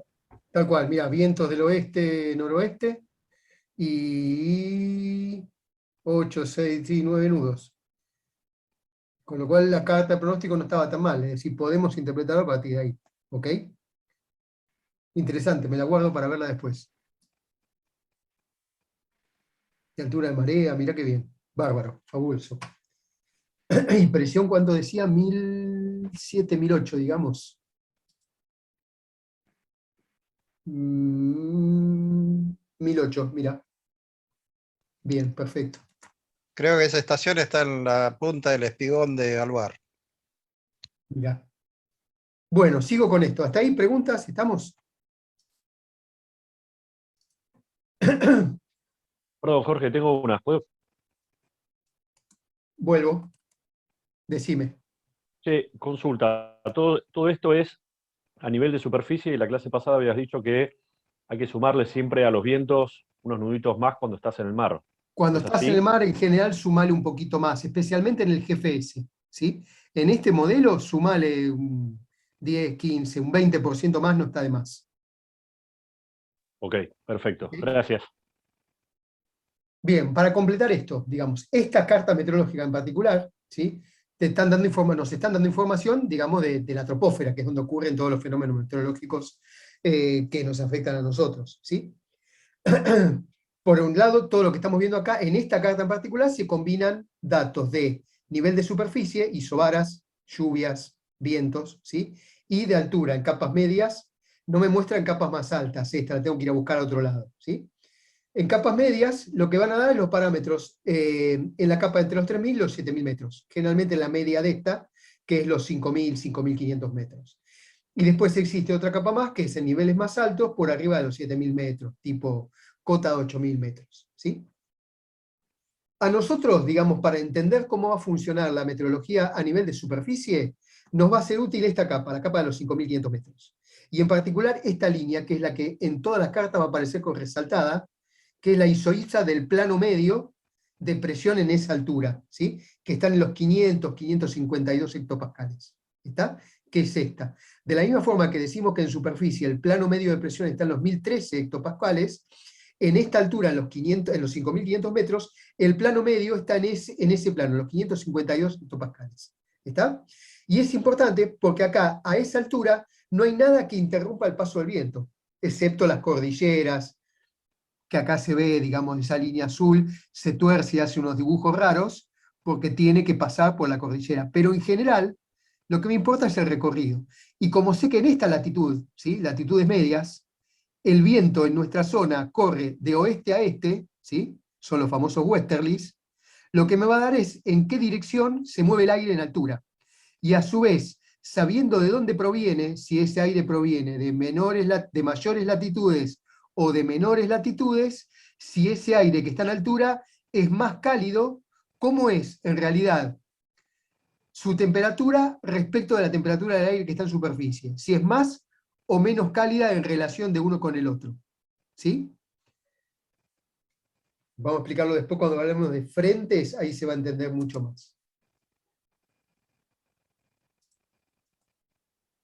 Bien, ¿cómo identificamos las masas de aire en estas cartas? Cuando hablamos de masa de aire estamos hablando de anticiclones, ¿correcto? Es decir, masas de aire, pelotas de aire, pesadas, macizas, de aire bajo presión, seco, más denso, más pesado, que el aire de las zonas de baja presión, menos denso, menos pesado. ¿Ok? El núcleo del anticiclón, que sería esta zona de acá en medio, es donde voy a tener las mayores presiones, ¿sí? Es decir, viendo las isobaras, si yo arranco de acá 1020, 1024, 1028, puedo determinar que el núcleo del anticiclón está acá, y que el borde del anticiclón va a estar donde esté más o menos la línea de los 1013 hectopascales, que acá no está marcada, con lo cual la tengo que interpretar a mano, ¿sí? Que estaría más o menos acá. Si le digo, bueno, a ver, mostrame ese anticiclón, ¿a dónde está? Sería este. ¿Lo ven ahí? Lo saco de vuelta y lo vuelvo a poner. Lo que le superponemos es una imagen mostrando en esa escala de grises y azules cuáles serían las alturas. Ahora bien, yo quiero interpretar esto, ¿cómo sé que es un anticiclón? Y bueno, utilicemos el mismo truco de la vez pasada, es decir, haciendo un corte medio, un corte longitudinal, ¿sí? A esta masa de aire para ver qué altura tiene. ¿Qué sería esto de acá? ¿Está? Es decir, me llevo sobre esta línea roja un corte en la línea media, grafico en un corte en altura cada uno de esos puntos a su respectiva presión, y me da esta figura, ¿sí? Es decir, esta masa de aire que tengo acá tiene esta figura en altura, acá en esta zona, ¿sí? Donde pasa en realidad acá, donde está pasando la línea roja, me encuentro con bajas presiones, este valle, ¿sí? Y a medida que avanzo sobre este otro anticiclón, donde tengo 1018, 1020 y esta sería la de 1024, donde me voy hacia las altas presiones otra vez, empieza a elevarse otra vez. ¿Ok? Anticiclón de este lado, anticiclón de este lado. ¿Se ve? Es decir, de momento que empiezo a ver este tipo de imágenes, ya puedo empezar a imaginármelas en 3 dimensiones, digamos, empezar a darle volúmenes a esto. ¿Ok? Con ese tipo de interpretaciones. Después, bueno, yo sé que dentro de, en una masa anticiclónica, lo que sé es que en sus centros predominan, digamos, las calmas, no hay grandes fuerzas de vientos, básicamente porque el aire desciende, ¿sí? Por lo tanto, acá no voy a tener grandes señales de viento, ¿sí? Y que a medida que me acerco al borde del anticiclón, sí, ahí el gradiente de presión empieza a tomar color, sería esto, ¿sí? La barranca, la pendiente del anticiclón empieza a tomar, empieza a ser significante, entonces el viento empieza a manifestarse, que es esto que veo acá, ¿sí? En el borde ya el viento empieza a acelerar y notarse, ¿ok? Acá en el medio veo unas masas nubosas grises, que uno dice, bueno, pero pará, ¿el anticiclón no era que predominaba el buen tiempo? Sí, predomina el buen tiempo. Esto que está acá abajo se llama una capa de inversión térmica que ocurre a nivel de superficie, ¿sí? Tengo un anticiclón gigante, esto tiene miles de kilómetros, fíjense que acá la distancia, por ejemplo, para que tengan idea, entre Buenos Aires y Neuquén son unos 2000 kilómetros, sería esto, y vean el tamaño de esto, ¿sí? Esto tiene 6, 7000, 8000 kilómetros de radio, de diámetro, perdón, es gigante, ¿ok? Esto es una masa de aire relativamente más frío.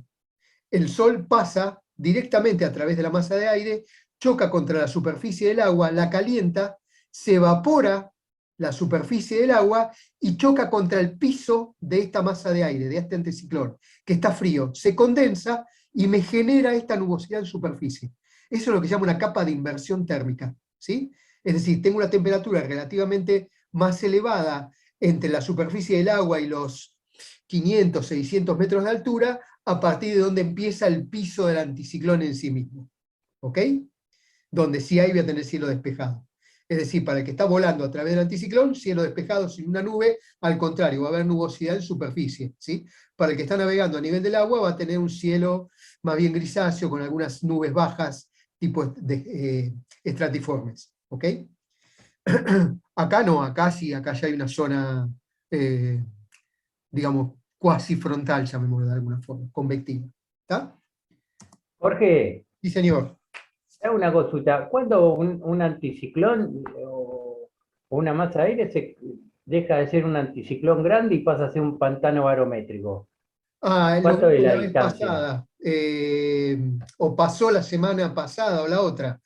Acá cuando, en general para nuestra zona, cuando se traba una baja presión acá, que por alguna razón esa baja presión no pasó por el Drake o por esta zona y terminó siendo empujada por las costas del Pacífico y queda bloqueada acá, lo que hablábamos de ese bloqueo, al no pasar, este anticiclón de acá empieza a crecer porque empieza a aumentar la temperatura y se expande.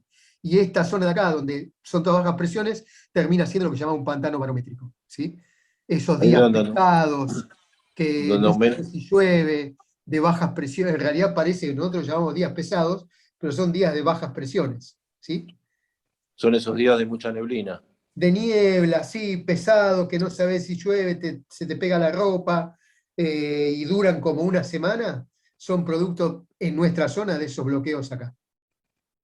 Yo me acuerdo que un verano hizo un pantano barométrico enorme porque tuvo como 3 semanas que no corría una gota de aire acá en Claro, Buenos pasa Aires. eso, como no entra un anticiclón que barra con todo eso, esa bufa del aire se te propaga y crece día a día.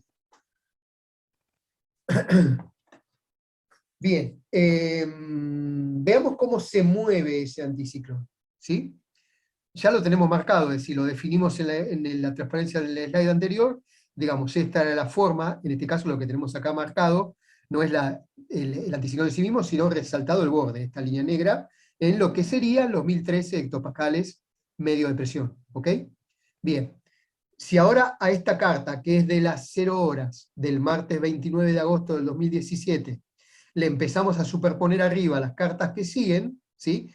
Vamos a poder ver el movimiento de ese anticiclón, que es esto de acá.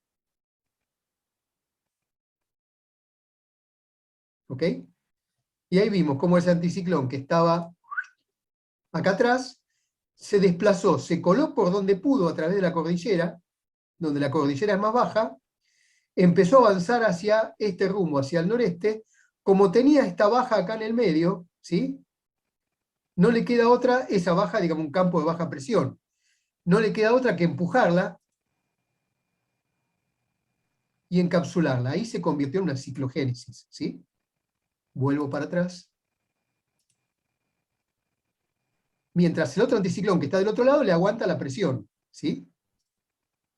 Este que está de este lado retrocede a medida que este que avanza lo empuja, ¿ok?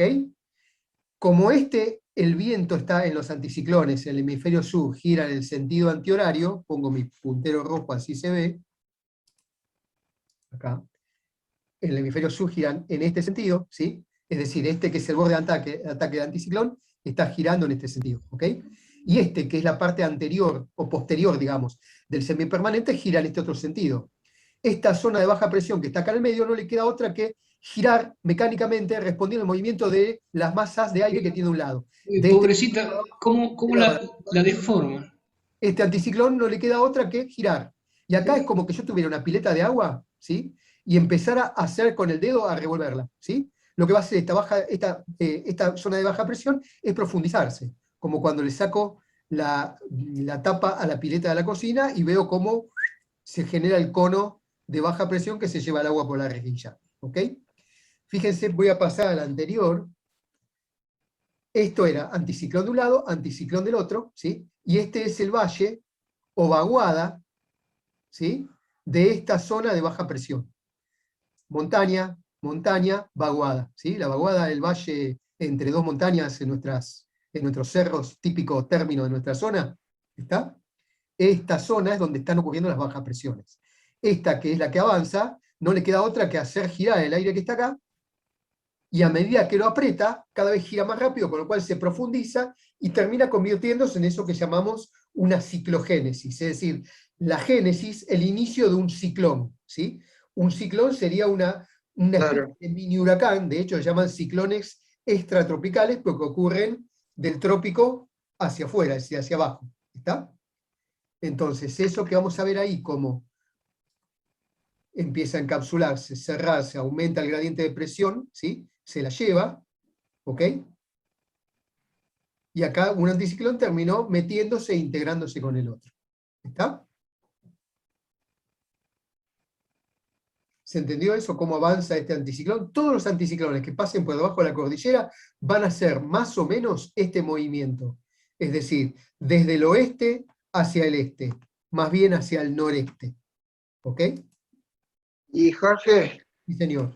el que se mete por abajo del otro, el que viene del Pacífico, es por ahí un poco más frío porque viene más abajo y se mete por abajo del Atlántico. Entonces, una vez que arrastró la vaguada, ¿no? Se mete por abajo, ¿por qué? Porque es más pesado, al ser más frío porque viene del polo, y el que está en el Atlántico es un poco más caliente porque hace tiempo que está siendo irradiado por el sol, es más cálido, y por lo menos su densidad es menor, ¿sí?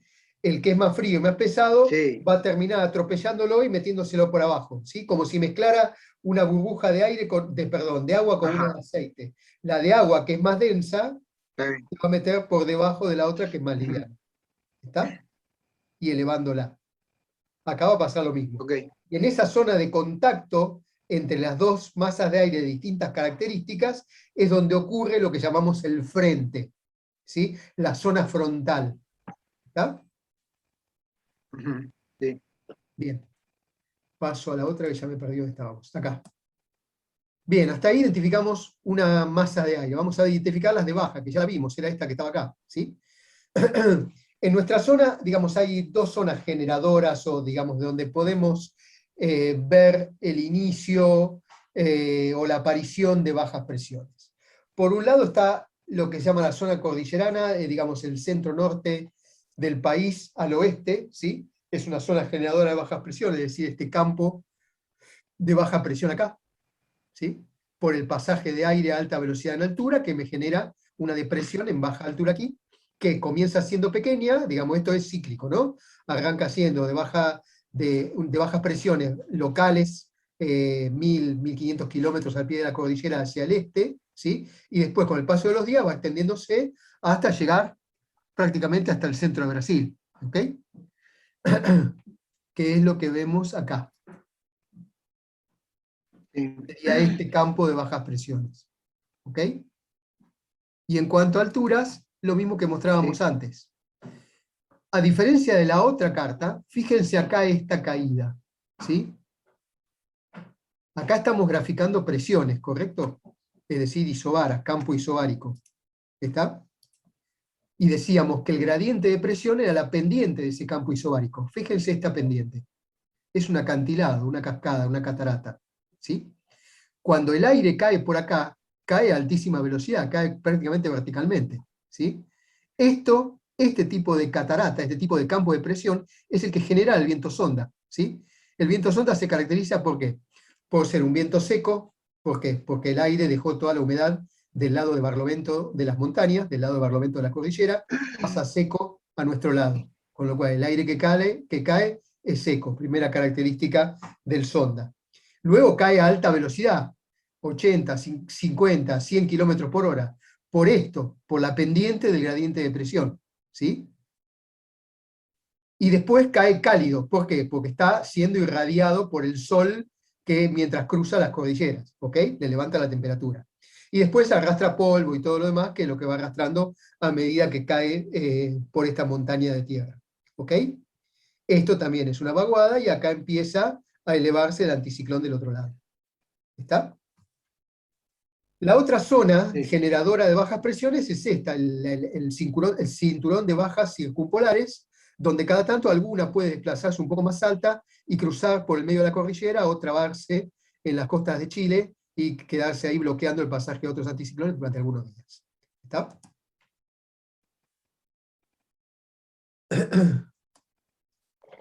Bien, vamos a ver. Sí, señor, escucho. No. Sigo entonces. Vamos a hablar ahora de eso que hablábamos recién, es decir, de cuñas y vaguadas. Vaguadas ya más o menos lo definimos, dijimos que era el valle entre las dos montañas de aire, ¿ok?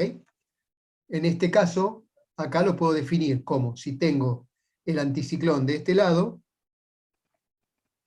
mi puntero rojo, ¿dónde está? Acá. Si tengo el anticiclón de este lado, y el otro anticiclón de este lado, este valle del medio, ¿sí? Es lo que llamo vaguada, ¿sí? Es decir, el valle de bajas presiones, ¿ok?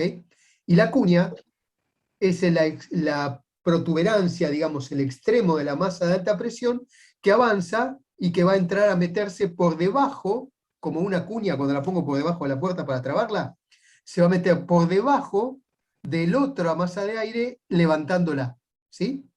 Levantándola porque esta es de mayor presión, más fría, que esta que es de menor presión y un poco más cálida. Al ser de menor presión es más liviana, ¿sí? Por lo tanto, esta que es más pesada, cuando choque contra esta, se le va a meter por abajo, ¿ok? Y la va a elevar. En esa zona de contacto es donde va a ocurrir, o eventualmente puede ocurrir, algún fenómeno tormentoso. Dependiendo de las condiciones del viento en altura, es decir, de lo que esta isoipsa me marque. Pero de eso vamos a hablar después. Esto es lo que decíamos recién, es decir, cómo se mete una masa de aire debajo de la otra. Guapa, la eleva. ¿Ok?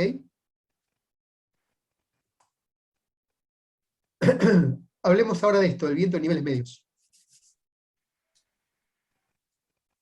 Que esto lo que me define es qué sucede en esa cota de que hablábamos antes, esa cota de los 5.500 metros, digamos, del campo de presiones de alturas medias. ¿Está? Pongo mi puntero rojo. En este caso lo que tenemos es aire en superficie, no me importa en qué condiciones, y tengo una corriente de aire en altura en la cota de los 5.500 metros, es decir, en el plano de los 552 hectopascales, un flujo de aire cálido. Es decir, cálido me refiero a relativamente más cálido que el aire que pise, sino inmediatamente debajo de esta cota de 5.500 metros. ¿Ok?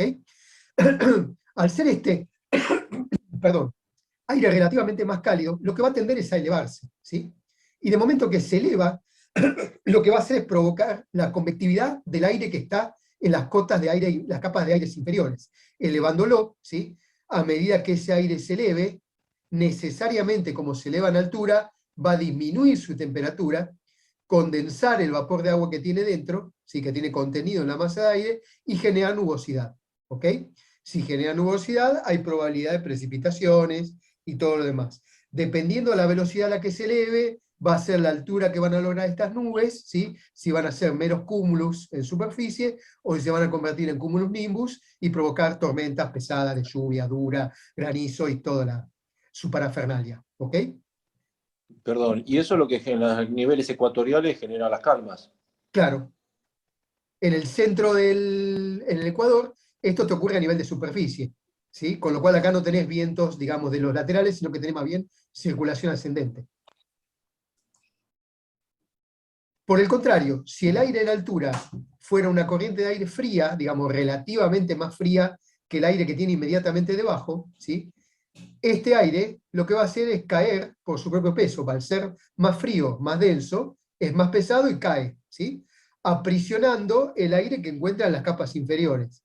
Como lo aprisiona, no deja que se eleve, se enfríe y condense. Por lo tanto, si yo tengo un flujo de aire relativamente más frío en altura, se me va a aclarar el cielo, ¿sí? Que tengo debajo de esa corriente de aire. ¿Está? Voy a tener la misma fuerza de viento, voy a tener absolutamente todo lo demás, pero no voy a tener nubosidad, ¿sí? Y no voy a, por lo tanto, si no tengo nubosidad, se disminuye la probabilidad de que ocurran eventos tormentosos, ¿sí? La aparición de nubes, cúmulos nimbus y toda su historieta. ¿Está? Con lo cual, entonces, en función de la circulación de este plano, ¿sí? Del plano de los 552 hectopascales, yo puedo entender, por ejemplo, en este caso tengo aire en latitudes medias, 35, 30 grados, ¿está? Que asciende, digamos, se mueve hacia latitudes más bajas, por lo tanto levanta temperatura, ¿sí? Recibe mayor radiación solar, se calienta y empieza a caminar sobre la vaguada, ¿sí? ¿Está? Campo de alta presión de este lado, no tengo las marcas de presión aquí, ¿sí? Pero asumo que acá tengo un anticiclón, acá tengo el otro, lo estoy viendo, ¿ok? Empieza a caminar sobre la vaguada, y como es aire más cálido, me facilita la convectividad a nivel del suelo, ¿sí? Por lo tanto, en esta zona voy a tener un frente de tormenta. Se llama frente porque está ocurriendo en la línea de contacto entre este anticiclón, ¿sí? Y este otro anticiclón, 1020, 1016, ¿está? 1016, 1020 hacia adentro. Esta es la vaguada, ¿ok? En esta zona voy a tener entonces convectividad, ¿está? Esto es lo que se llama un frente, ¿sí? Una baja presión de este lado, que funciona como eje, o una ciclogénesis que funciona como eje del frente. De este lado tengo lo que se llama el frente frío, ¿ok? Y acá, fuera de su pantalla señora, decía el locutor de televisión, voy a tener el frente cálido, ¿está? ¿Por qué se llama frente frío y frente cálido? Lo vemos en la clase que viene. Por ahora les dejo la duda. Si en cambio esta isoipsa proveniese de zonas más frías, viniese de aquí, ¿sí? De esta zona, cruzando así, sería aire relativamente más frío.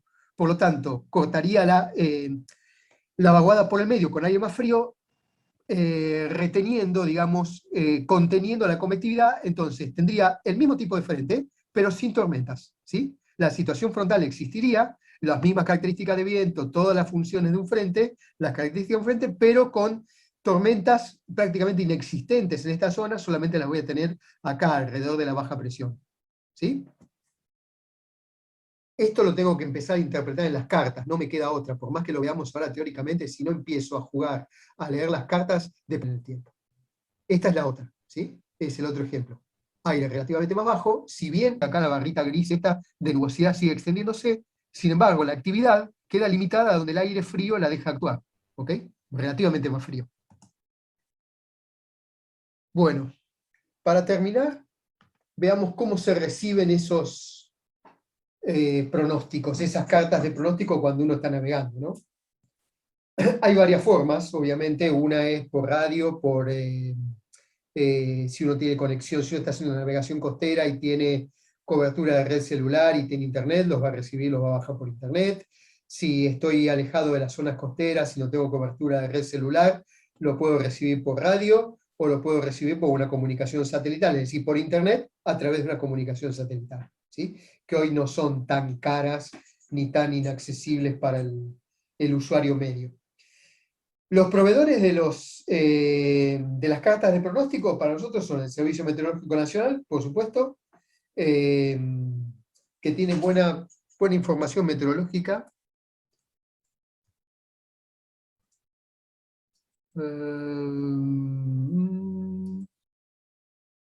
Me olvidé cómo era. Servicio Meteorológico Río de la Plata, acá está. Esto es pronóstico de servicio meteorológico para Río de la Plata, ¿sí? Esta estaba escondida, donde nos da pronóstico para Río de la Plata interior, Río de la Plata intermedio, Río de la Plata exterior. ¿Ok? Y me da las condiciones. Esto es para navegantes, ¿eh? Obviamente, si me está hablando del río, no podría ser para otra cosa. ¿Está? Y lo mismo tiene para las costas, después en otras páginas. ¿Ok? Esto es una buena fuente de información. Después tengo Ojimet, que es la que estuvimos viendo, MeteoBlue, que es otra parecida a Ojimet.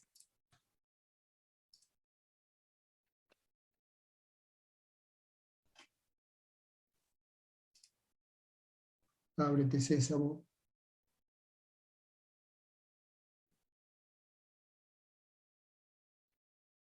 Que también me muestra infinidad de variables, parecida a Windy, si ya lo vieron. ¿Ok?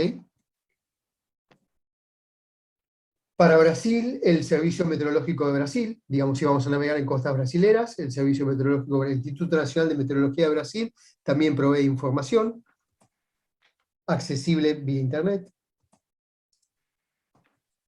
Después, para navegación de altura, donde yo tengo que armar mis propias cartas de pronóstico, puedo pedir lo que se llama el archivo GRIB, es decir, el archivo binario, el archivo de información binaria, generalmente lo pido por correo electrónico, ¿sí? Eso se hace de forma muy simple, enviando un mail, ¿sí? Que no necesita gran ancho de banda ni nada por el estilo. Es decir, se recibe un archivo GRIB. GRIB es por la abreviatura de grilla binaria, ¿sí? Es decir, es una grilla, ¿está? Una grilla que representa la grilla que voy a plantear sobre la carta, y binaria porque trae datos binarios de la información de las variables meteorológicas, ¿sí? Eso se construye, por ejemplo, si lo quisiera hacer con esta, ¿sí? Lo que hago es enviar un mail con este formato, ¿ok? Vamos a hacerlo, ya que estamos. Estoy abriendo OpenCPN, que le lleva su tiempito. Bien, esto es una aplicación, una especie de chart plotter de dominio público, ¿sí? De la misma forma que existen, dijimos, modelos meteorológicos de dominio público, sistemas operativos de dominio público, y infinidad de herramientas de dominio público. Esto es un chart plotter de dominio público, ¿sí?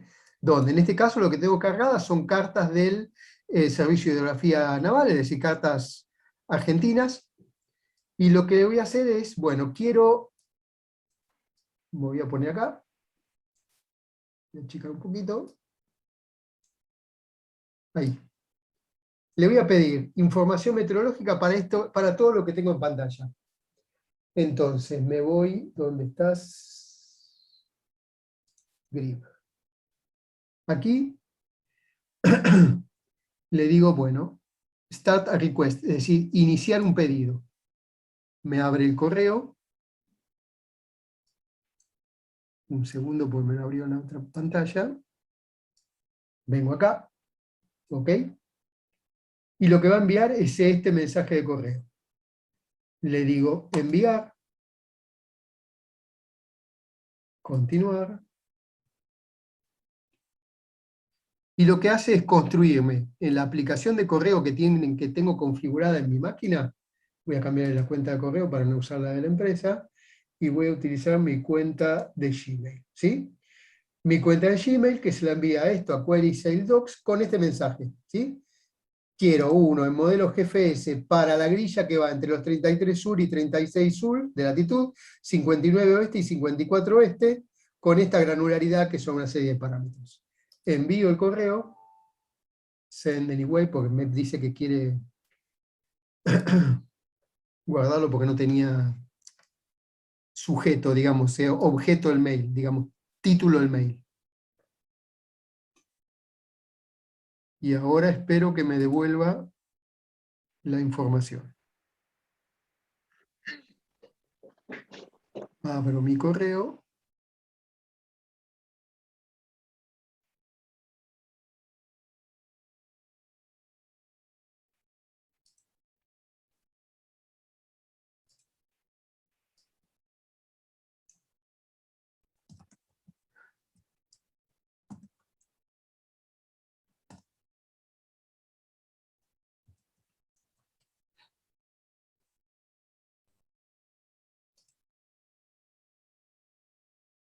Un segundo que termine. Ya son $2 por el tiempo. Todavía no salió el correo, tranquilos. ¿Cuánto está el minuto? $1.50.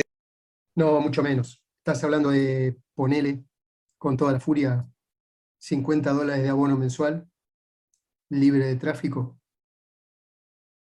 Un iridium, digamos. $60. El abono mensual libre de tráfico debe estar más o menos por ahí. Lo único que sí tenés que, lo único que pagás, digamos, que tiene costo, es el minuto de voz. Bueno, por alguna razón, ahí viene. Tengo que terminar de abrir mi correo electrónico.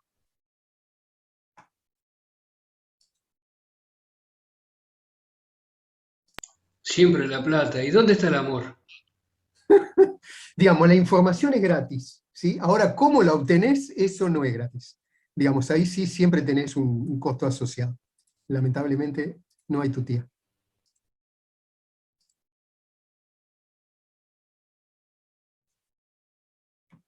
Un segundo, quiero copiar el archivo, así lo ven.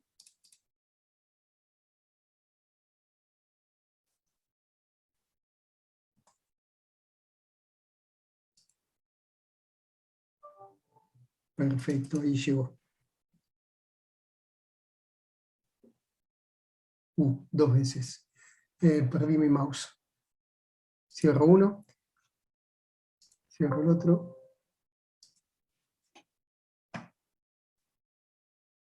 Estoy medio ciego. Este es el archivo que recibí. Digamos, esta es la respuesta al correo de recién, ¿sí? Que tardé en recibirlo porque no tenía abierto correo. Este archivo me lo bajo. Save as. Me lo llevo a esta carpeta. Lo cierro. Y después me vengo acá y le digo, abrime ese archivo. Downloads. Este de acá. ¿Ok? Y ahí tengo, cierro esto. Uy, lo cerré, qué bueno.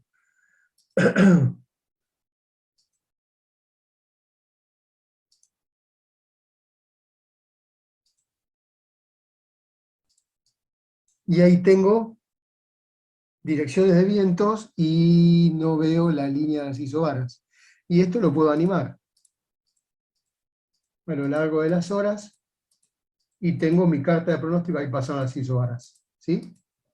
Integrada al plotter. Es decir, yo puedo decir, bueno, estoy navegando en determinada posición, ¿cuál va a ser las condiciones de viento, presiones, las variables que haya pedido para esta zona? ¿Ok? Y a su vez, si me pongo a trabajar con todo esto que está acá, digo, bueno, yo estoy navegando en esta zona, aquí, ¿sí? O estoy fondeado en La Plata, acá, ¿ok? Quiero ir a Punta del Este. ¿Cuándo me conviene salir? Y entonces utilizo una herramienta de ruteo meteorológico, ¿sí? Que me diga, bueno, en función de estas condiciones meteorológicas, cuál es el mejor día para salir, la mejor ruta que tengo que hacer para aprovechar esas condiciones de viento a lo largo de todo ese trayecto entre La Plata y Punta del Este, pongamos, ¿está? Con lo cual, a medida que uno se empieza a meter en la tecnología, la vida del navegante como que empieza, no a ser más fácil, pero sí a tener mayor información para procesar, ¿sí? Bien, esta es una forma. Otra forma, digamos, acá había otras, ¿no? Dijimos esta. Lo mismo puedo hacerlo por globalmarine.net, que es básicamente lo mismo que SailDocs. Squid es una plataforma licenciada también para obtener informes meteorológicos, y SailGrid es lo que vimos antes, digamos, también opciones licenciadas de uso gratuito, es decir, tiene para ver información meteorológica, es decir, para bajar esto, grids. ¿Ok? Otra forma es mediante el servicio Navtex. El servicio Navtex es vamos a hablar más detalle más adelante, es un servicio creado a fines de los 50, para recibir informes meteorológicos por radio, ¿sí? En este tipo de dispositivos, este aparatito de acá abajo.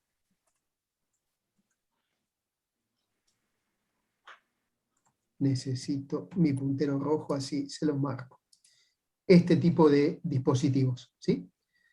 Que es básicamente hoy como una especie de antigüedad, pues básicamente funciona como un telex que recibe la información, un teletipo que recibe la información por radio, en la frecuencia 490 kHz, ¿sí?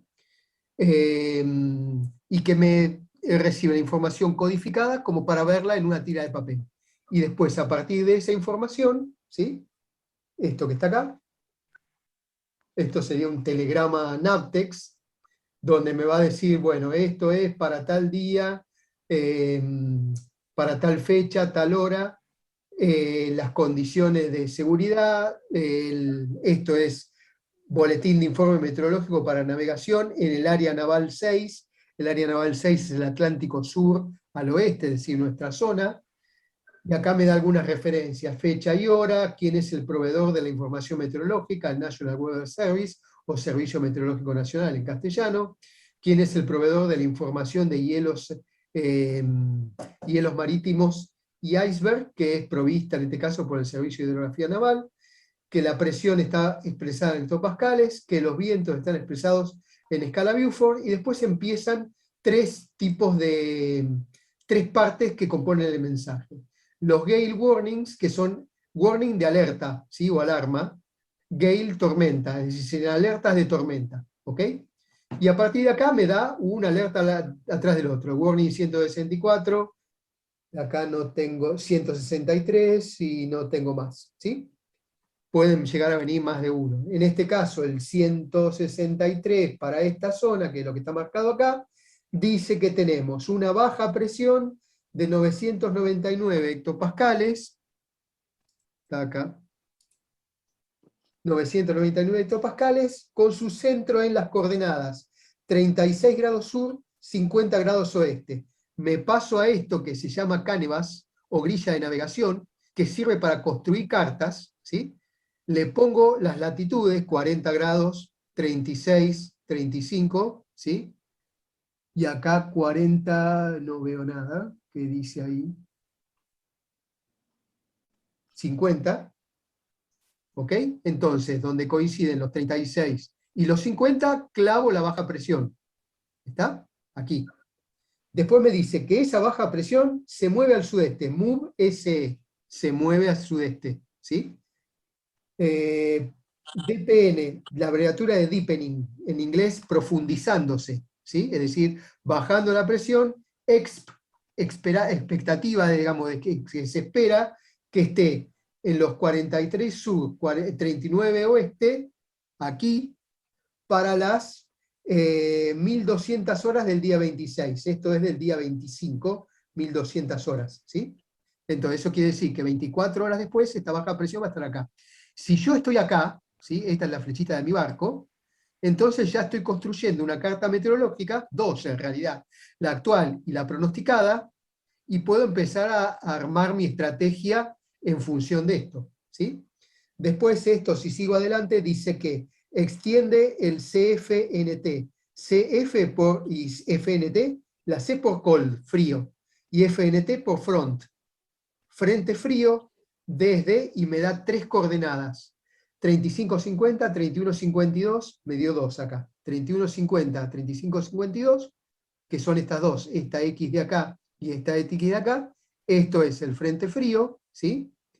Que se mueve hacia el sudeste, expandiéndose a 43-39, 35-36, 35-36, 30-44, que son estas coordenadas, es decir, esta es la situación hoy, baja presión, ciclogénesis, frente frío, frente cálido, y lo que espero tener 24 horas después. La baja moviéndose al sudeste como todas las bajas, es lo que tienen que hacer las bajas presiones, extendiendo el frente frío en esta zona, a este brazo, y la baja presión está por acá, el frente cálido por acá, ¿ok? Con lo cual, en 24 horas avanzó esto. Si yo no salgo de esta línea, ¿sí? Digamos, hoy estoy acá, mañana, si sigo estando acá, voy a tener este frente más cerca mío. Con lo cual, habiendo armado este mini pronóstico, ya puedo armar mi estrategia de navegación, que claramente va a ser salir hacia el norte, o avanzar hacia el noreste, para alejarme de esta línea frontal. Que 24 horas la estuve acá, en las próximas 48 la voy a tener acá. ¿Ok? Ya más degradada, más perdida, porque la baja presión se va a ir hacia abajo. Con lo cual lo voy a tener el borde acá. ¿Sí? Esto parece complicado, una vez que uno le tomó la mano, es muy fácil de armarlo, y muy entretenido para pasar el tiempo en navegaciones de altura, donde básicamente uno se aburre un montón. ¿Sí? Con lo cual puede ser hasta un trabajo entretenido armar todo esto. Mientras el barco no esté saltando. Permiso. Sí, señor. De cualquier manera, cuando cruce el Atlántico, quiero que estés en mi barco. Igual vamos a ir con apoyo terrestre, no te hagas problema. No lo vamos a hacer así tan fácil. Juan, ¿vos tuviste tiempo de hacer todo esto?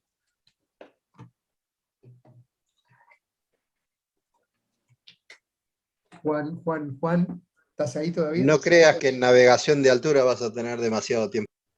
Una navegación de altura ordenada, donde uno no tiene, digamos, uno va armando este tipo de cosas, esto prácticamente lo haces con unas casi, te diría, no menos de 4 días de anticipación, ya tenés el pronóstico para tus próximos 4 días, tranquilamente. Los pronósticos meteorológicos hoy son lo suficientemente precisos como para darte muy buena seguridad en una navegación en 48 horas, es decir, de acá adelante a 48 horas tener un pronóstico bien preciso, con errores de horas, ¿sí? Sí. Y Hay un loco aumenta el español. grado de error, pero la verdad es Hay un que loco hoy, español, Ángel, el del Bahía de las Islas, que lo sí, sigo, que no recuerdo el apellido, no me interesa el apellido. Me encanta su forma de navegar y cómo encarar las travesías. Tiene, creo que este mismo programa, que 10 días lo baja en la computadora.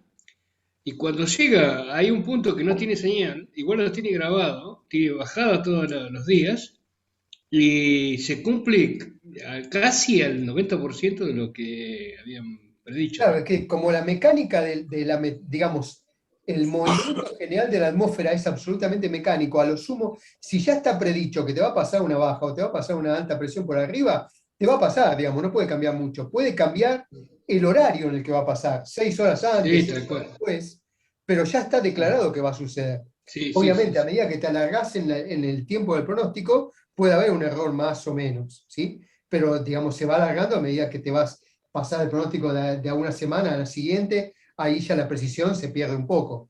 Pero ya como que Claro. la mecánica te va a guiar a que eso vaya a suceder sí o sí. No hay Sí, sí, muchos sí. cambios, ¿ok? Por lo tanto, digamos, hoy la meteorología tendría que dejar de ser un problema para nosotros. Tenemos Sí. buena información, digamos, los servicios meteorológicos dan buena información, lo que tenemos que aprender es a interpretarla y a entender dónde están los límites de los nuestros y los del barco, digamos. Más los nuestros que los del barco, ¿no? Mm. El barco aguanta mucho más de lo que aguantamos nosotros. Sí, sí, sí. Con lo cual, digamos, ahí es donde hay que empezar a entender en qué punto de esas condiciones meteorológicas yo me siento cómodo y dónde empiezo a sentirme incómodo. Dónde empieza a ser para mí una navegación de mal tiempo, complicada, donde ya no me gusta para nada. ¿Sí? Y tengo que buscar esas condiciones, digamos, donde yo me sienta cómodo. ¿Sí? Bueno, señores, ¿dudas? ¿Preguntas?